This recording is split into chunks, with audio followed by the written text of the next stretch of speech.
The Church of the Good Shepherd, CGS Philippines, is a vision-driven church committed to manifest and apply the G12 core values.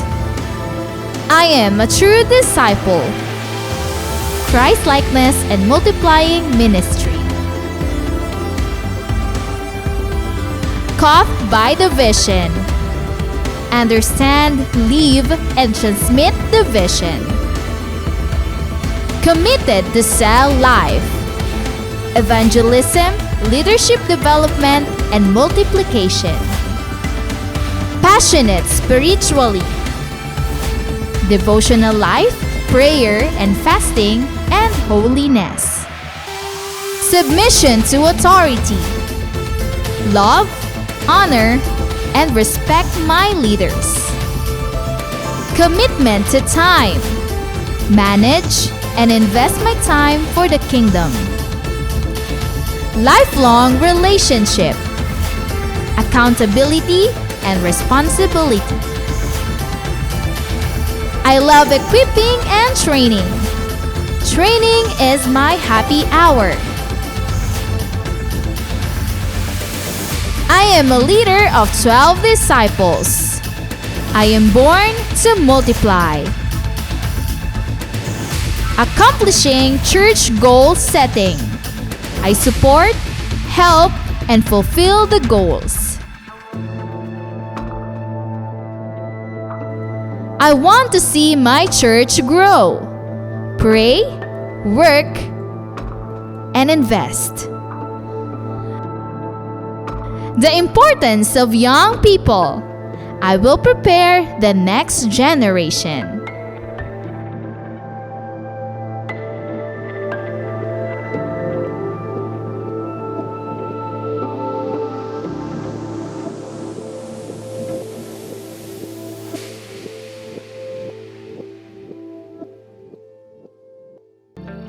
We are the Church of the Good Shepherd. We are inviting you to click like, share this video, and be engaged as we share God's vision to our online community. Disciples, be present and engage in our online classes. Live class every Sunday at 3 p.m., School of Leaders 1 every Sunday at 4 p.m., School of Leaders 2 every Sunday at 5 p.m., and School of Leaders 3 every Thursday at 7 p.m. There is power when we pray. Be part in our daily prayer at home every 5 o'clock in the morning and 6 o'clock in the evening. Leaders, stay tuned to our online leaders meeting together with our beloved Pastor Rami Henares Jr. every Tuesday at 7 p.m. Let's be involved and enjoy our journey in the Lord and His vision. Thank you and God bless.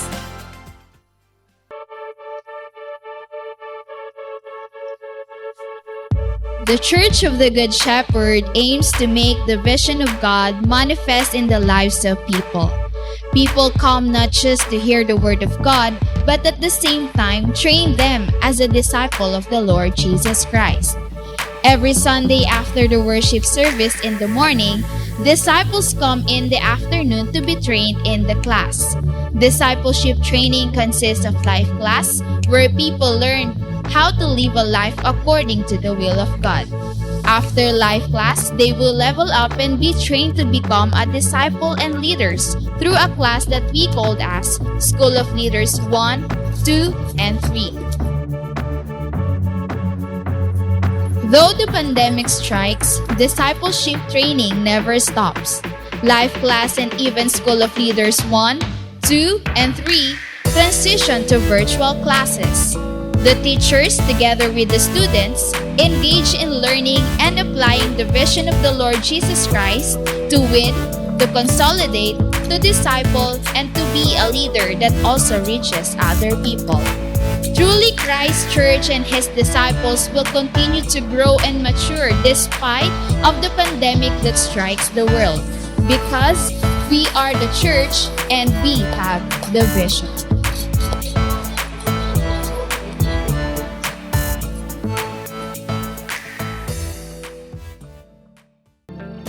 We are the Church of the Good Shepherd. We are inviting you to click like, share this video, and be engaged as we share God's vision to our online community.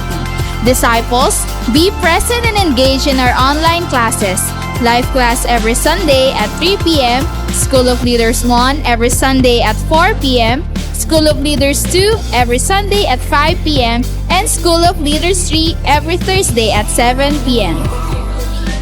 There is power when we pray. Be part in our daily prayer at home every 5 o'clock in the morning and 6 o'clock in the evening. Leaders, stay tuned to our online leaders meeting together with our beloved Pastor Rami Henares Jr. every Tuesday at 7 p.m. Let's be involved and enjoy our journey in the Lord and His vision. Thank you and God bless.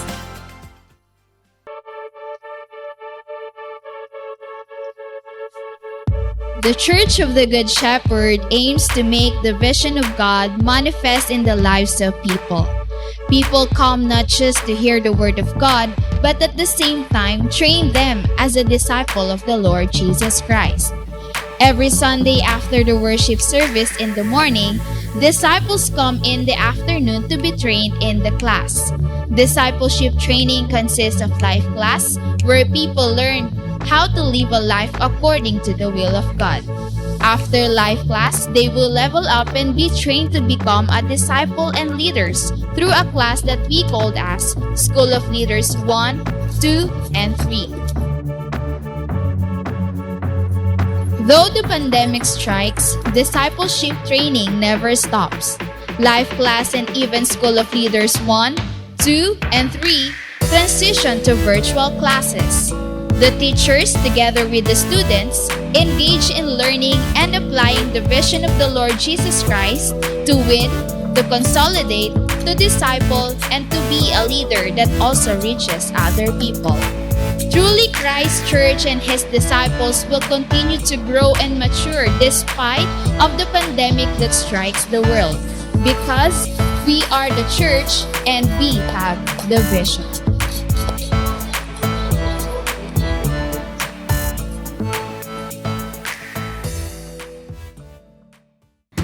The Church of the Good Shepherd, CGS Philippines, is a vision-driven church committed to manifest and apply the G12 core values. I am a true disciple, Christ-likeness and multiplying ministry. Caught by the vision.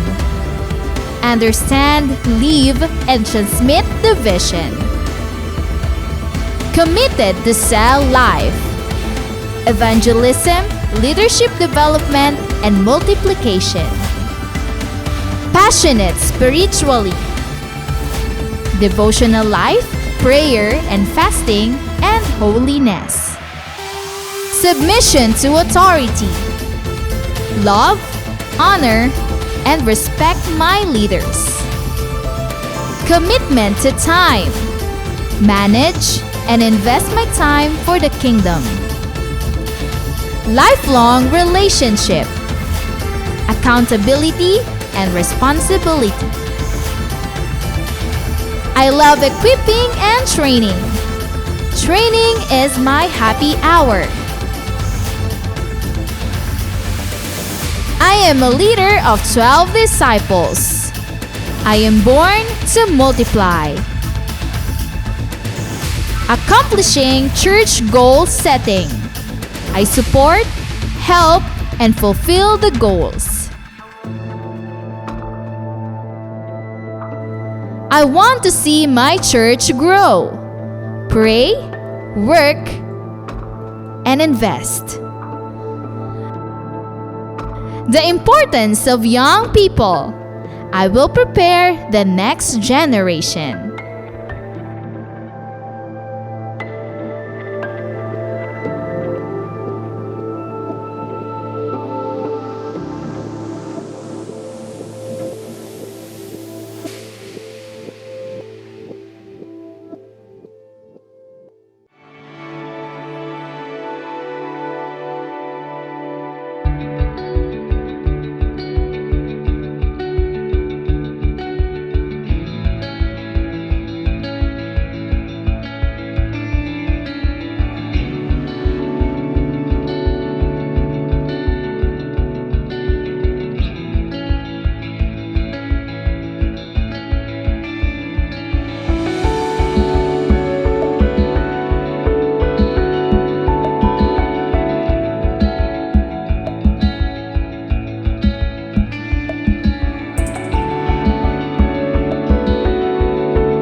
Magandang umaga muli sa ating mga kapatid at welcome sa ating morning simbahay.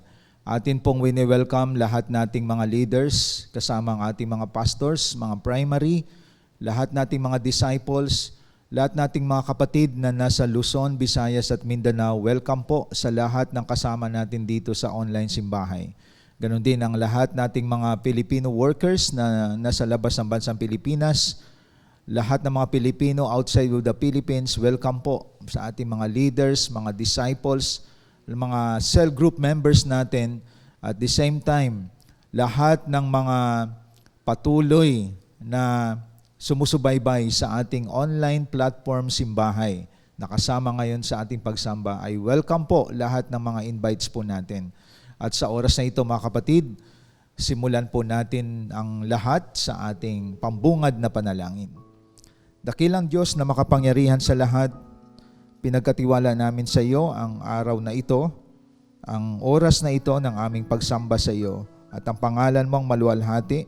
At the same time, O God, we pray, ikaw po ang mangusap sa puso at isip ng bawat isa sa amin. Kahit sa ang sulok man kami, we know na you are not a limited God. And we know, O God, na you can penetrate in our hearts, in our mind, sa pamagitan ng aming pagsamba sa iyo at sa aming pakikinig ng iyong mga salita. We pray, O Lord God, na ikaw po ang manguna sa aming gawain sa oras na ito. At ikaw magpala sa lahat ng kasama namin dito sa online simbahay.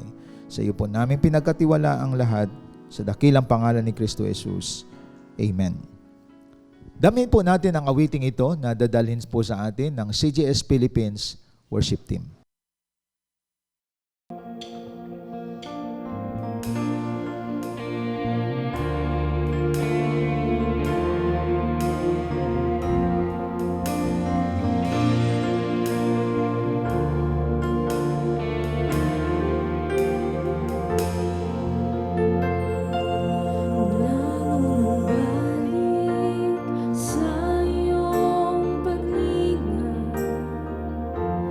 Di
Purihin ng Diyos sa mga awitin na yon na ating narinig. At tayo po ay dadako ngayon sa ating sama-samang pagsalu-saluhang salita ng Panginoon. At ang ating mga Bible, ang ating mga ballpen, at ang ating mga notebook ay ihanda po natin at ating namnamin ang mga mensaheng ito na ating pakinggan, mga kapatid. Matatagpuan po ito sa Hebrews chapter 12 verse 2. Ituon natin ang ating paningin kay Jesus na siyang pinagmumulan at kabuuan ng ating pananampalataya. Dahil sa kagalakang naghihintay sa Kanya, hindi Niya ikinahiya ang mamatay sa cross. At siya ngayon nakaupo sa kanan ng trono ng Diyos. Sa umagang ito, ang ating pag-usapan is about looking unto Jesus. Napakasimpleng pamagat, pero mahirap gawin. At ito ang ating dapat intindihin. Kasi may mga nagsasabi na madali lang tumingin kay Jesus, pero minsan hindi ko ito nagagawa. So ano bang ibig sabihin ng looking unto Jesus? Upang maunawaan natin ang salitang looking, ituon ang ating paningin kay Jesus. Ang other version nito is fixing your eyes on Jesus. Para maintindihan natin ang pamagat na looking unto Jesus, tingnan natin yung bilang or Numbers 21, 8-9 para maunawaan po natin ang ibig sabihin ng looking unto Jesus. Numbers 21 verses 8-9. Ang sabi sa Numbers 21 verses 8-9, sabi po dito, at ganito ang sagot sa kanya ni Yahweh, gumawa ka ng isang ahas na tanso, ilagay mo iyon sa dulo ng isang mahabang kahoy, sino mang natuklaw ng ahas at tumingin doon ay hindi mamamatay. Ganoon nga ang ginawa ni Moses, kaya lahat ng natuklaw ng ahas ay tumitingin sa ahas na tanso at hindi nga namamatay. Then in John chapter 3 verse 14, ano sabi sa John chapter 3 verse 14? Ang sabi po dito, at kung paanong itinaas ni Moses ang tansong ahas doon sa ilang, gayon din naman kailangang itaas ang anak ng tao, upang ang sino mang sumampalataya sa kanya ay magkaroon ng buhay na walang hanggan. So sa dalawang book na yon, yun ang ibig sabihin ng looking unto Jesus. Tingnan natin konti ang background doon sa Old Testament. Namamatay sila sa tuklaw ng ahas dahil sa kakareklamo ng bayang Israel. At ang Diyos nagbigay na instruction kay Moses, gumawa ka ng mahabang kahoy at gumawa ka ng tansong ahas, a bronze snake, ilagay mo sa mahabang kahoy upang ang lahat ng tumingin na natuklaw ng ahas ay hindi namamatay. Pagdating dito sa ating binasa sa John chapter 3 verse 14, paanong itinaas ni Moses ang tansong ahas doon sa ilang, gayon din kailangang itaas ang anak ng tao. At sino mang sumampalataya ay magkaroon ng buhay na walang hanggan. Now, this is the message. Ang tansong ahas, nagre-represent ng kasalanan, ng judgment, at tumutuko yan kay Satanas. At ang mahabang kahoy, nagre-represent po yan kung saan pinako si Jesus Christ sa cross.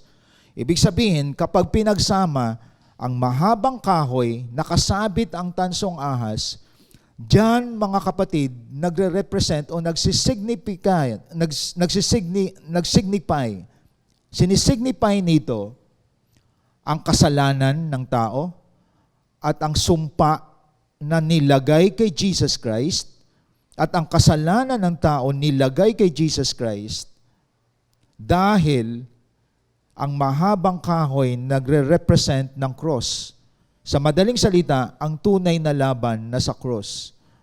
At tinalo ni Kristo ang kasalanan, tinalo niya ang sumpa, at tinalo niya ang paghatol. Sa madaling salita, kaya sinabi sa Hebrews chapter 12 verse 2, looking unto Jesus. Ituon natin ang ating paningin kay Jesus na dapat ma-absorb ito sa ating puso at isipan na kapag tumingin ka kay Jesus Christ, tinalo na ang kamandag ng kasalanan. Naging makasalanan si Kristo upang maging matuwid tayo. 2 Corinthians 5:21.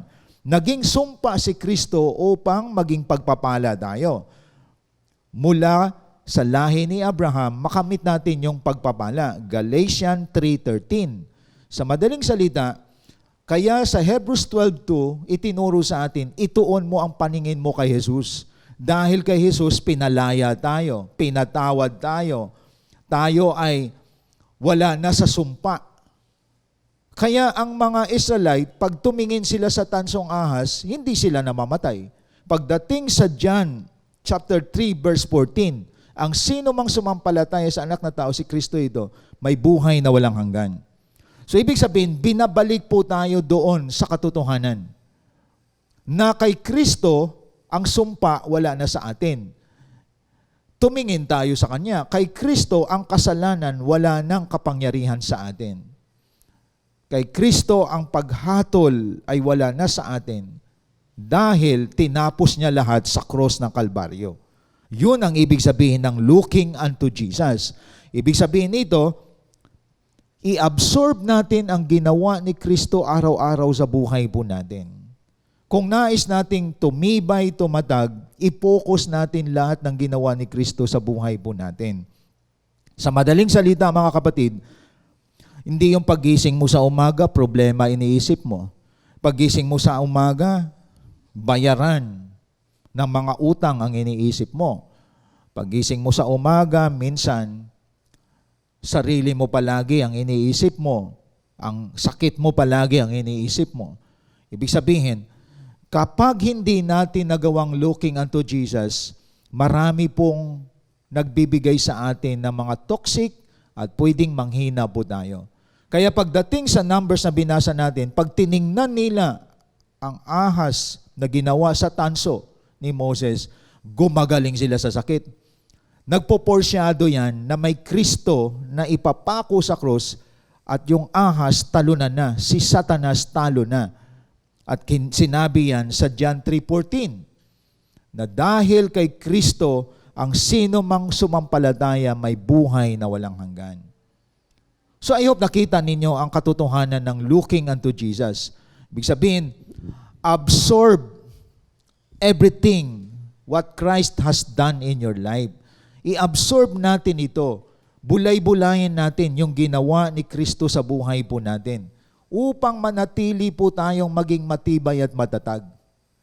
And it requires discipline. It requires focus.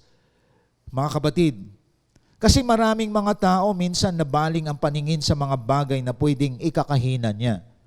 Kaya looking unto Jesus, isang paalaala sa atin, number 1, never look to yourself and others. As we live every day, huwag mo palaging tingnan ang sarili mo at ang ibang tao. Ano bang ibig kong sabihin dito? Huwag mo tingnan ang iyong sarili. Dalawang extreme, mga kapatid. Dalawang extreme yan. Pag tiningnan mo ang sarili mo, hindi mo namamalayan, ang tinitingnan mo yung tagumpay mo, tinitingnan mo yung accomplishment mo, yung trabaho mo, yung mga bagay na meron ka na. Ang tinitingnan mo yung maaring yung career na meron ka, extreme yon at magkukos sa iyo na maging mayabang ka. Pag tinitingnan mo sometimes, believe ka sa sarili mo. Hindi mo namamalayan, naging conscious ka sa sarili mo, naging self-conscious ka, at yun ang nagpapayabang sa iyo. Nakapag-aral ako, nakatapos ako, o kaya nag-multiply ang cell group ko, nakompleto ko ang aking mga disciples. And sometimes, too much extreme to yourself, mahuhulog ka sa kayabangan. Meron kang mga na-accumulate na bagay, sometimes yun ang iyong security. Meron kang bahay, may kotse ka, kumikita ka ng malaki. Pero sa loob ng puso mo, yun ang sandalan mo. Extreme yun.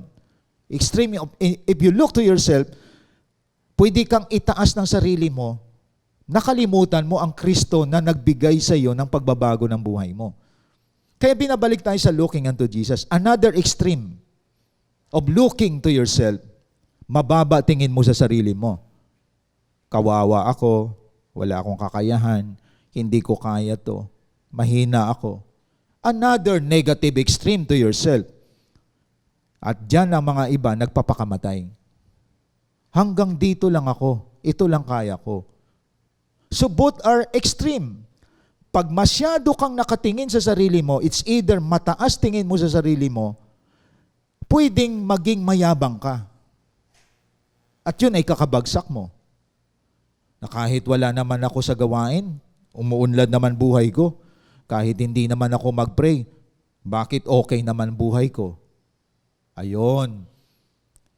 Kahit hindi ako magpa-disciple, maganda naman takbo ng buhay ko. Hindi mo namamalayan, inaangat mo ang sarili mo at inihanda mo sa pagkabagsak ang sarili mo. And another one, like what I said, inuulit ko para clear sa atin, sobrang baba tingin mo sa sarili mo. Self-pity is sin. Naaawa ka sa sarili mo, minamaliit mo sarili mo, at namamalayan mo, apektado ka, pati pamilya mo. At nakikita mo na parang hindi ka maka-push through sa dapat mong gawin kasi mababa tingin sa sarili mo. Hindi ka makaangat kasi ikaw din sumisira ng sarili mo. Hanggang nagkaroon ka ng depression, puro kain tulog ka na lang, at parang wala ka ng pag-asa kasi may sakit ka, na parang hindi ka nagagaling sa sakit mo. So that is extreme. Sobrang baba tingin mo sa sarili mo, sobrang taas tingin mo sa sarili mo, delikado yon.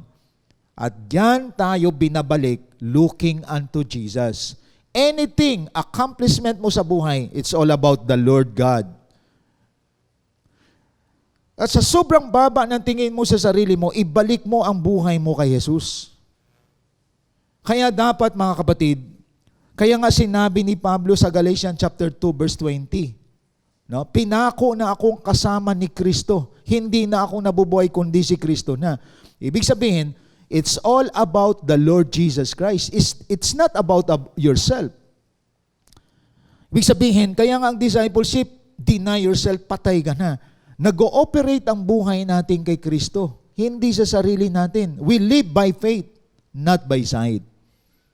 That is why looking unto Jesus, pinagkatiwala mo kay Kristo, pinasalamatan mo kay Kristo ang accomplishment mo sa buhay. Ang kagalingan ng sakit mo, cancer man yan, malubhang sakit na yan, na hindi gumagaling, looking unto Jesus. Ang bayang Israel, pag tiningnan nila ang ahas na gawa sa tanso, nakasabit doon sa puno, sa isang mataas na kahoy, gumagaling sila. Nagpuporsyado ito kay Jesus Christ. Tinalo na niya ang sumpa, ang kasalanan sa buhay po natin. Ayon sa John 3:14. Kaya looking unto Jesus, mga kapatid. Anumang malubhang sakit meron ka, kaya kang pagalingin ng Panginoon. May sakit ka sa isip, kaya kang pagalingin ng Panginoon. Alam niyo ba yung mga tao may sakit sa isip? Mga kapatid, maigi pang may sugat ka kaysa may sakit ka sa isip eh. Halimbawa, isang tao, tinapunan ka ng isang wrong information. Naniwala ka kaagad. May sakit ka sa isip. Madali kang maniwala sa mga dumi na tinatapon sa iyo. Kung yung nagtapon sa iyo ng madumi, may tama, mas sobrang may tama ka. Sakit sa isip yon. Hindi ka marunong magbalanse, mag-isip ng isang bagay at mamalayan mo, napapahamak ka. Sa halip na salita ng Diyos, the right information only is the Word of God. Not the information na hatid ng mga chismoso, mapanirang mga tao. At nasway ka, nasira yung faith mo, lumayo ka sa Lord. So may tama ka talaga doon. Dapat isipin natin, if hindi ka tumingin sa ginawa ni Jesus sa buhay mo, tumingin ka sa ginawa ng mga tao. That is why ang aking first point dito, never look to yourself and others. Halimbawa, isang kapatid siniraan, naniwala ka agad, you look to others. Ang isang matino mag-isip, may lumapit, alam ninyo, ganito tandaan ninyo, yung mga taong mahilig mag-criticize, mahilig siraan ng kapwa, pagdating sa iyo, hindi sila makapwesto, Kasi alam nila, you look unto Jesus. Pero alam nila yung mga tao na kayang masway ang kaisipan, kayang ma-out of focus, nilalapitan ka kasi mapaniwalain ka eh. Ang mga Pilipino nga, mapaniwalain sa mga mali, pero hindi naniniwala sa tama. Yun ang problema ng mga Pilipino.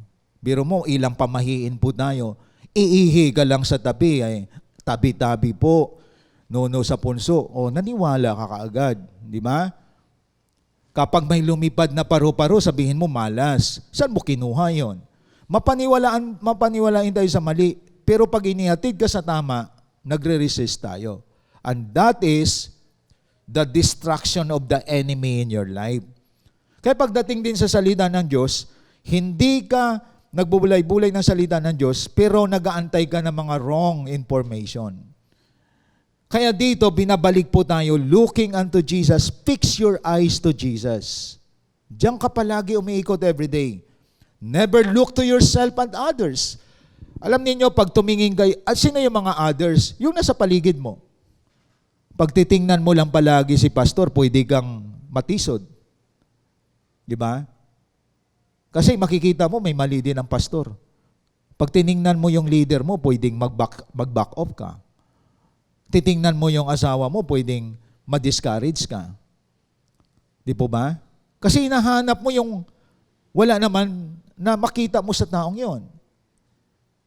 So, lahat ng tinitingnan mo, may imperfection yon. Pag tiningnan mo ang sarili mo, tisod ka rin sa sarili mo. Kita niyo mga kapatid? Kasi lahat tayo may defect. So never look to yourself and others. Look to Jesus. At kapag nakatingin ka kay Jesus, magpapasalamat ka. Binuo ako ni Jesus. Thank you, Lord.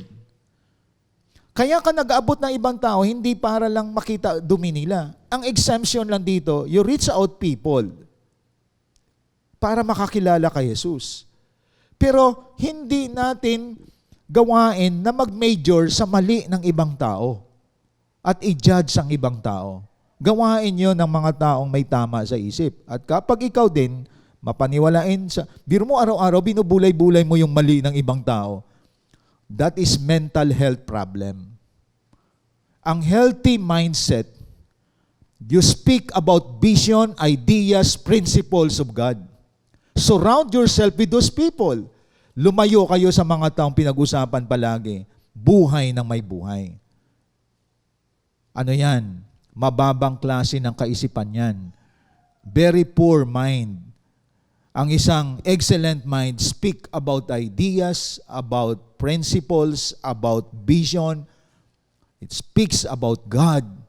Speaks about molding the lives of people. Yun ang excellent mindset. Ibig sabihin, yun ang kaisipan na katutok kay Jesus. That is why looking unto Jesus, nagpapakita ng kagalingan po natin. Biro mo pagising mo sa umaga, bakit ina-advise kayo mag-pray? Para ibalik kayo sa ginawa ni Jesus sa buhay nyo. Ibalik kayo sa gawain ng Diyos sa buhay natin. Absorb everything what Christ has done in your life. Tinubos ka, pinatawad ka, pinalaya ka. Nilayo ka ng Diyos sa mga gawaing masama. And that is what we call never look to yourself and others. I hope nakita nyo ngayon to mga kapatid. Kasi akala na iba, simple lang yung looking unto Jesus. Kahit anong gawin kong looking unto Jesus, napagbulay-bulay ko talagang kasamaan niya eh. Ang kanyang ginawa sa akin eh. Pinagbulay-bulay ko talaga yung talagang lahat ng kapangitan na ginawa niya sa buhay ko. Pero I look to Jesus, mali. Pag sinabing looking unto Jesus, pinalaya ka na sa maling kaisipan. Pinalaya ka na sa kasalanan. Pinagaling ka na ng Panginoon. Pinagpala ka na ng Diyos. Yun ang tingnan mo. That is why you serve. Biro mo, hindi ka na naglingkod sa Lord dahil tumingin ka sa ibang tao at sa depekto ng iba. Kaya nga, fix your eyes to Jesus. Everyday yan. Kasi, palagi tayong matitisod kapag tingnan mo sarili mo at ang ibang tao. Go back to Jesus Christ. Mga kapatid. Lahat ng tao may katitisuran. Si Kristo ang wala. Kaya binabalik tayo sa Kanya. Alam niyo yung nagpapatuloy sa paglilingkod, kahit na binabayo na siya ng mga masasabi nating marami siyang imperfection nakikita sa paligid. Ang faith niya nakasalalay kay Jesus eh. Di ba anong sabi doon sa Hebrews 12:2 sa English? Look to Jesus, the author and the finisher of our faith. Siya yung author. Siya rin yung finisher ng ating pananampalataya. Second, never look to your circumstances. That is why, go back to the basic of looking to Jesus. Huwag mo tingnan yung circumstances. Ano yung mga circumstances? Problema, difficulties, mga pain. Yan ang mga circumstances natin. Yung mga suliranin sa buhay, financial problem, at the same time ay relationship problem. Diyan umiikot po tayo mga kapatid. Minsan family problem, minsan problema sa buhay ng ibang tao nakaapekto sa iyo. May isang kwento, I think napanood ninyo to mga kapatid sa Facebook. Sa larong passing the baton, itong babae na ito, sa larong race, passing the baton, siya ang huling nakakuha ng baton. At nakatuon lahat ng paningin sa kanya. So, ang competition matindi. Lahat ng nasaulihan, mabilis ang takbo. At ang babaeng ito, habang binibitbit niya yung baton, at ilang ikot na lang, sila na mananalo. Biglang tumiklop ang kanyang paa. Biglang natalisod siya. Tumba siya. Alam nyo, ang iba kapag ganon, wala na, hopeless situation na. Itong maganda. Ang sakit nun ha, natalisod ka, tapos bumangon siya, matindi ang pain na yon, tumakbo pa rin siya ng tumakbo. At ang isa sa amazing doon, bumilis ang takbo niya, naiwanan niya ang kanyang mga kalaban. At ito ang kwento mga kapatid, siya pang nanalo. Bumagsak na siya, natalisod na siya, ang mindset ng lahat, wala ng pag-asa yan. Pero sa kanya, bumangon siya at tumakbo ng mabilis, siya pang nanalo. Ang tawag nun mga kapatid, may attitude siya of being resilient. Pag sinabing resilient mga kapatid, able to withstand or recover quickly from difficult conditions. Ang isang resilient na tao, kapag bumagsak yan, babangon yan. At makaka-recover siya at babalik siya sa dati.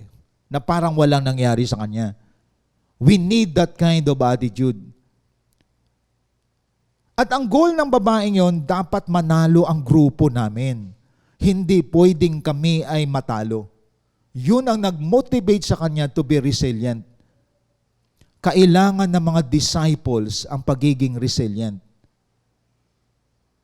Nadi-discourage ka, nanghihina ka, nadali ka ng mga wrong information, o kaya may problema ka sa kapaligiran. Ikaw mismo ang problema mo, sarili mo rin. Pero nagigising ka na, oops, may ginawa si Kristo sa buhay ko, wag masayang. Bumabalik ka sa dati ngayon at tuloy pa rin ang race. Alam niyo, walang exempted sa atin yan. Even pastor, nakakaranas ka ng mga panghihina, nadi-discourage ka. Kasi sinasabi ng iba, tao tayo eh. Pero ang nagbibigay sa iyo ng lakas, if you look to Jesus, babangon ka ulit. Hindi ko sasayangin ang ginawa ni Jesus sa buhay ko. Hindi ko sasayangin yung paglaya ko mula sa sumpa. May epekto to sa aking next generation. No? Kaya tandaan ninyo to mga kapatid. Kapag ikaw ay magulang, ina ka o ama ka, o isa kang anak, at ikaw ay tumigil, natisod ka, hindi ikaw ang kawawa. Ang kawawa, yung magmamana sa iyo. Ano ibibigay mo sa kanilang kayamanang espiritual? Ano ibibigay mo sa kanilang tamang landas ng buhay kung ikaw mismo mahina sa mga pagsubok ng buhay? Kaya dapat nating isipin to mga kapatid. We need this kind of attitude na you can recover quickly. We need resiliency. Na kahit nasaktan ka, gumagaling ka kaagad. Meron nga akong nakikita sabi ni Lagnat, isang pagpag lang, gumaling na. Kaya mahalaga, kayong nakikinig, develop the attitude of being resilient. Huwag kang tumambay sa mga pain. Huwag kang manatili at magtanim ng galit o sama ng loob sa kapwa mo. Huwag mong namnamin ang discouragement. Huwag mong namnamin ang mga failure sa buhay mo as if that is already your life. Kung nakaranas ka ngayon na nabigo ka, nakaranas ka ngayon na nawalan ka ng pag-asa, be resilient. Buhay ka pa, kapatid. Hindi ka patalo. Lumaban ka. Ibig sabihin, balik sa tamang journey ng buhay mo. Embrace the vision, love the vision, fight for the vision. Kasi ang mga nasa paligid mo, lalo na si Satan, gagawa ng paraan para pahintuin ka. Marami na ang mga taong natalo dyan. At hanggang doon na lang ang kalagayan ng iba sa buhay nila. At isa sa magandang attitude na kita ko dito, nasaktan ka, na-discourage ka, nabigo ka, pero bumangon ka ulit at lumaban. That is resiliency. You recover quickly. Why? The key is you look to Jesus, the author and the finisher of your faith. Kaya it requires discipline of mind. Na sa pagbangon mo, huwag mo isipin yung wife mo, your husband. Huwag mo isipin yung babayaran mo, yung utang mo. Huwag mo isipin yung taong nanakit sa iyo. Isipin mo yung ganda ng ginawa ni Jesus sa buhay mo. That is what we call the key to have strength, endurance, and perseverance. Kaya marami dyan na hindi natin alam, maraming nakaranas ngayon ng mga pain at failure, discouragement, disappointment. Pero kita mo, they live as a normal person. Sa likod kasi niyan, matibay ang pundasyon kay Jesus. Ang iba nabaliw sa problema. Because of the failure in life, ang iba nagkasakit. Hindi nangyari yung pangarap niya, ang iba na-depress. Pero ito, kung tingnan mo, mas matindi pinagdaanan nito. Pero nakangiti pa rin, nagpapatuloy pa rin. Meron siyang resiliency. And that is the work of the Holy Spirit. Napatuloy ka pa rin sa paglilingkod kay Lord. Hindi ka huminto. You finish the race. That is why, never look to your circumstances. Look to Jesus. Because Jesus is greater than circumstances in your life. Yun ang tandaan natin, mga kapatid. Napakahalaga na makita natin ang kahalagahan nito. Kaya nga sabi ni Paul palagi na nababanggit ko sa inyo dito, for to me to live is Christ. Ibig sabihin, si Pablo, sa bawat segundo ng buhay niya, ina-absorb niya ang ginawa ni Kristo sa buhay niya. For to me to live is Christ. Ibig sabihin, hindi na niya tinitingnan sarili niya at ang mga tao.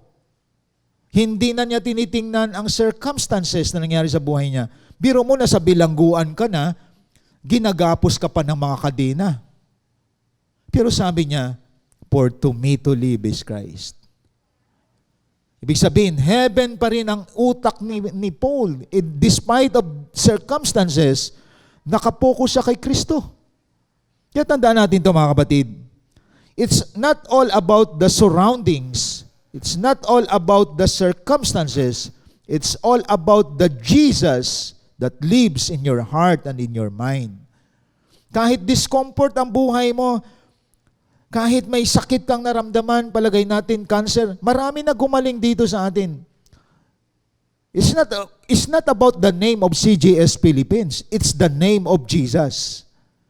Dalawa na nag-testify sa atin na nakalaya sa cancer. Biro mo, ang cancer ay masakit yan. Ang cancer, kapag mahina ang isip mo dyan, pwede ka nang mawala. Pero lumalaban ka kasi everyday iniisip mo, Jesus is my healer.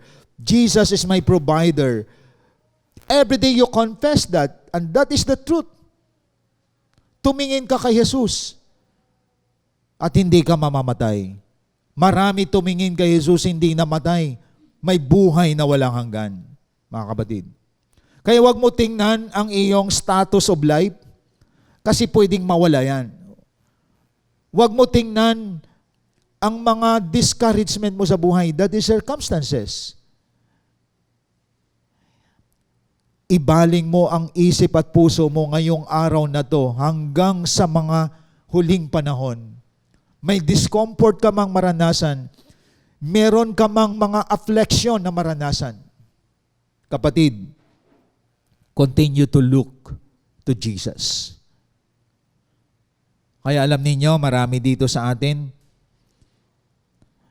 baka siya ay mayroong katakot-takot na problema na dinadanas, pero pagkaharap mo, normal siyang nakangiti, normal siya nagsiserve, normal pa rin siya nagdi-disciple, kasi alam niya ang ginagawa niya. Hindi siya nag-absorb ng mga problems, ng mga affliction, ng mga pain sa life. Ina-absorb niya, napakabuti ng Diyos sa buhay ko. Hindi ko kayang tumbasan yan. That is looking unto Jesus. So never look to yourself. Look to Jesus. The third, never look to your detractors. Alam niyo ba mga detractors? Ito yung mga nagkikriticize sa iyo, nagre-ridicule sa iyo, nag-a-accuse sa iyo. Ito yung mga taong pilit kang binabalik sa dating buhay. Ito yung mga tao na kung saan ang trabaho lamang nila manira ng tao. At tandaan mo, hindi mo ang mga detractors na hindi mo yan ka-level. Kaya ka binabato, kaya ka kinikriticize, kasi namumunga ka ng sagana. Ang masaklap dito kapag wala kang detractor sa buhay, wala kang ginagawa. So never look to your detractors.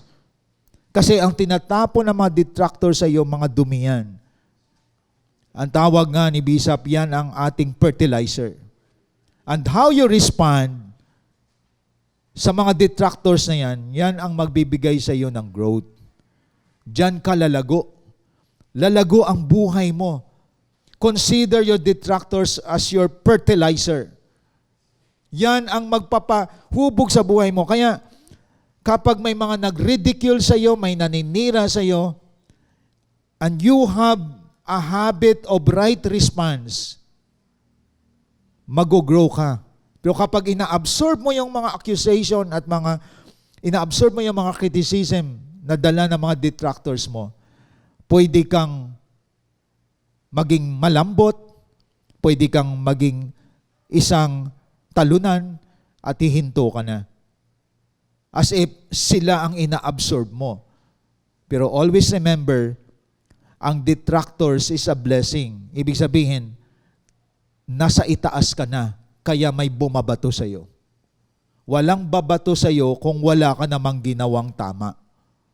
Kasi ang mga detractors, maduming mga tao yan at tinatapon nila ang dumi sa iyo. So kapag dumating ang dumi sa iyo, consider that as fertilizer in your life. Huwag mong kainin ang dumi nila, bagkus consider mo yan as your part of growing person. Fertilizer mo ng buhay yan. Kaya how you respond, mag-grow ka. Kung magwala ka, magalit ka, hindi ka lalago, bibigay ka doon. Pero kapag tinanggap mo yan, at ang response mo, katulad kay Christ, sa Luke 23:34, ito dapat response natin. Forgive them. They do not do what they are doing. That is a perfect response. Lord, I pray, patawarin mo sila, hindi nila alam ang kanilang ginagawa. Yun ang response ng isang growing person. Ayon. So nanggigigil na yung mga taong sumisira sa iyo. Pero sabi mo kay Lord, forgive them. They do not know what they are doing. Hindi nila alam ang kanilang ginagawa, Panginoon. Kaya pansinin po natin si Jesus Christ, kahit minura na siya, dinuraan, siniraan, pinatay, pinarusahan. Makikita mong response ni Christ sa detractors, Ama ko, patawarin mo sila. Hindi nila alam ang kanilang ginagawa. Grabe, excellent mindset yan. Hindi ka level ni Jesus Christ yung mga detractors niya. Ganon din ikaw. Huwag kang paapekto kasi itinataas ka na ng Panginoon.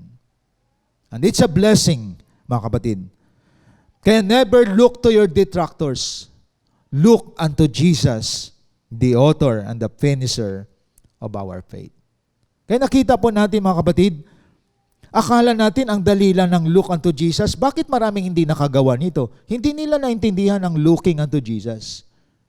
Hindi nila naintindihan. Hindi mo lang alam kung paano niya ako siniraan. Ang hirap nun, ha? Hindi ko talaga makalimutan yon. I-reverse mo. Huwag mo kalimutan ang ginawa ni Kristo at kalimutan mo yung pangit na ginawa sa iyo ng kapwa mo. Kaya dapat major yan sa life natin. As you live every day, yan palagi, mga kapatid, ang naghahari sa buhay mo. Yung pagpapala, yung kabutihan, yung kalayaan, yung kagalingan na ginawa ni Jesus sa iyo at sa iyong buong pamilya. Then makikita mo, habang pinapractice mo yan, ang buhay mo ay hindi na katulad ng dati. May disiplina ka. Di ba? Kaya simple lang. Sa ating pagtatapos, it requires stability of focus and firmness of concentration on the things that Jesus has done in your life. So kailangan stable ang focus mo. Matatag ang concentration mo. Isipin mo yung ginawa ni Kristo sa iyong buhay. You are spiritually stable and fruitful in all areas of your life as you practice it for the rest of your life. Looking unto Jesus, mga kapatid. So bago ako mag-closing prayer, sisimplified ko to. Nakaranas naman kayo lahat magmahal. Yun ang ibig sabihin na looking unto Jesus. Di ba nung nagmahal kayo, kahit sa CR ka, iniisip mo siya. Kumakain ka, iniisip mo siya. Naliligo ka, iniisip mo siya. Yung sobrang tinamaan ka sa kanya. Di po ba? Biro mo sa loob ka ng CR, nakaupo ka doon sa sa tinatawag trono. Siya pa rin ang iniisip mo. Ibig sabihin ng looking unto Jesus, ganun yon. Mga kapatid, ang isip at puso mo, palagi mong binubulay-bulay ang ginawa ni Kristo. Yun ang ipalit mo. Kasi yung taong iniisip mo, yun din minsan ang magdi-discourage sa iyo. Biro mo, ibang nakatuluyan niya. Sayang yung naisip mo siya sa panahon na kung saan naliligo ka at kumakain ka, naglalakbay ka, hindi siya mabura sa utak mo. Pero siya rin ang nagbigay sa iyo ng sama ng loob. Nasaktan ka din. Akala mo kayo na iba na ang kanyang nagiging mahal. Kita niyo, mga kapatid? Pero kay Jesus, hindi ka mabibigo. Siya magpapatibay, magpapatatag sa iyo, magpapalakas sa iyo. But it requires concentration, it requires discipline, it requires stability of focus. Kahit binabayo ka na ng bagyo sa buhay, problema, pagsubok, kaliwa kanan, focus ka lang kay Jesus. Malalampasan mo din lahat yan. And you will be victorious. Kaya bago po tayo ngayon dumako sa ating closing, mga kapatid, at pakinggan ang mensahe na dadalhin sa atin ng ating mga musicians, ang ating mga tinapay at alak, ihanda na po natin dyan sa ating mga tahanan. Handa po natin, mga kapatid. At dadako po tayo ngayon sa ating banal na hapunan. Okay? So, kunin po ninyo ang inyong tinapay at ang inyong mga alak sa inyong mga tahanan.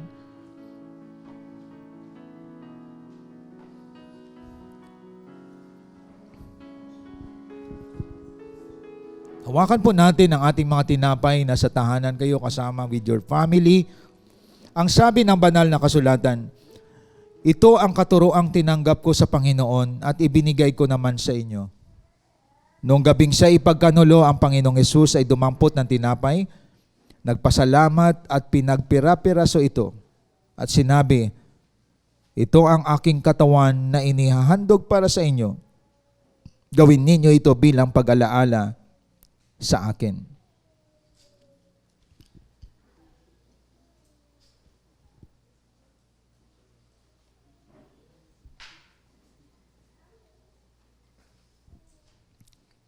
Matapos maghapunan, dumampot din siya ng saro at sinabi, ang sarong ito ay bagong tipan ng Diyos na pinagtitibay.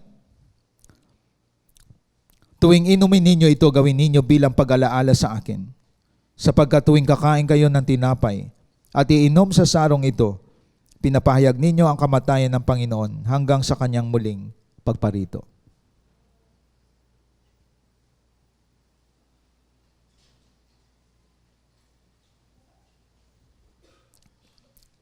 Damhin natin ang mga awiting ito, mga kapatid, dadalhin sa atin ng CGS Philippines Worship Team.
Tayo po ay dumako sa ating panalangin. Dakilang Diyos na makapangyarihan sa lahat, pagpalain mo lahat ng kasama namin sa online simbahay. Bless them and their families. Bless mo po, Panginoon, lahat ng kapatid namin outside of the Philippines, iba't ibang sulok ng mundo, iba't ibang bansa. Ang mga kapatiran naming mga Pilipino na nasa Pilipinas, Panginoon, Luzon, Visayas, and Mindanao, saang lugar ng mga provinces, Ikaw, Panginoon, ang maghari sa kanilang pamilya, preserve their lives, and I pray healing sa sino mang may mga sakit. In the name of Jesus, I pray, Lord God, prosperity sa mga taong kailangan ng kalayaan mula sa kahirapan. Dalangin ko, Panginoon, Ikaw maghari sa bawat tahanan. Si Kristo ang makita sa bawat pamilya, sa tatay, sa nanay at sa lahat ng mga anak. Pagpapala sa lahat sa pangalan ng Diyos Ama, Diyos Anak na si Kristo Jesus at Diyos Espiritu Santo. Amen and amen. Pagpalain po tayo ng ating Panginoon. God bless po sa ating lahat.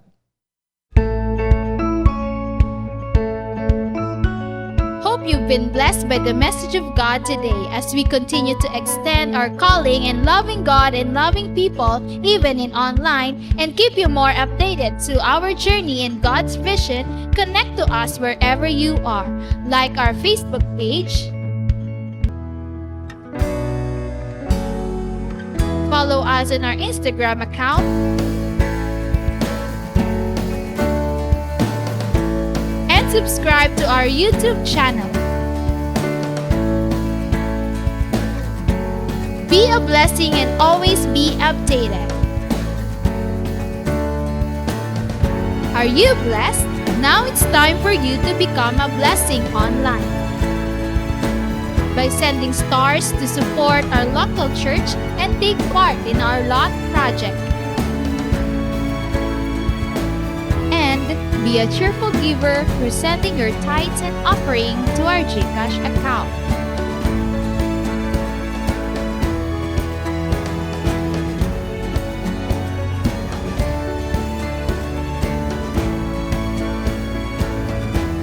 See you on our next online worship. Thank you and God bless.